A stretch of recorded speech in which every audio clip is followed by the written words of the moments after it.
തലവൻ എങ്ങനെയുണ്ട്? തലവൻ നല്ല ഗംഭീരമാണ്. നമ്മുടെ ആലിശ്രീയൊക്കെ ഗംഭീരമായിട്ട് അഭിനയിച്ചിട്ടുണ്ട്.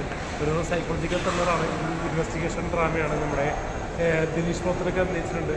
പിന്നെ നമ്മുടെ വിജു മേനോന്, ആസിഫ് അലിയൊക്കെ നല്ലൊരു അഭിനയിച്ചിട്ടുണ്ട്. ത്രില്ലറാണ്. മിയ ജോർജ്, അങ്ങനെ ഒരുപാട് ആർട്ടിസ്റ്റുകളുള്ള സിനിമയാണ്. ഒരു പോലീസ് ത്രില്ലർ തന്നെ പറയാം. നമ്മുടെ ആഷൻ ഹീറോ വിജയ് ശേഷം ഒരു തകർപ്പൻ എൻ്റർടൈൻമെൻറ്റ്, ഒരു ത്രില്ലിംഗ് എക്സ്പീരിയൻസ് ആണ് പോലീസ് ത്രില്ലർ. സ്ക്രിപ്റ്റൊക്കെ നല്ല നമ്മുടെ ജസ്റ്റ് ചോദിച്ചേട്ടൻ്റെ സ്ക്രിപ്റ്റാണ്. സൺഡേ ഹോളിഡേക്ക് ശേഷം നല്ലൊരു സ്ക്രിപ്റ്റാണ്.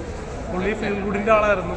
അപ്പോൾ നല്ലൊരു ത്രില്ലിങ്ങിൻ്റെ എക്സ്പീരിയൻസ് പുള്ളി ചെയ്തു. ഇതിൽ നമ്മുടെ കോട്ടയം നസീറേട്ടനൊക്കെ അഭിനയിച്ചിട്ടുണ്ട്, അഭിനയിച്ചിട്ടുണ്ട്. പിന്നെ പുതുമുഖമായിട്ട് കുറേ പേര് ആർട്ടിസ്റ്റുകളൊക്കെ വരുന്നുണ്ട്.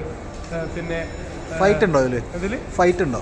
പോലീസുപരമായിട്ടുള്ള ഒരു സ്റ്റേഷൻ പരിധിയിലും പിന്നെ ഒരു നിഗൂഢമായിട്ടുള്ള ഒരു ജയിൽ പരിസരത്തുള്ള ഒരു ഫൈറ്റ് കാണിക്കുന്നുണ്ട്.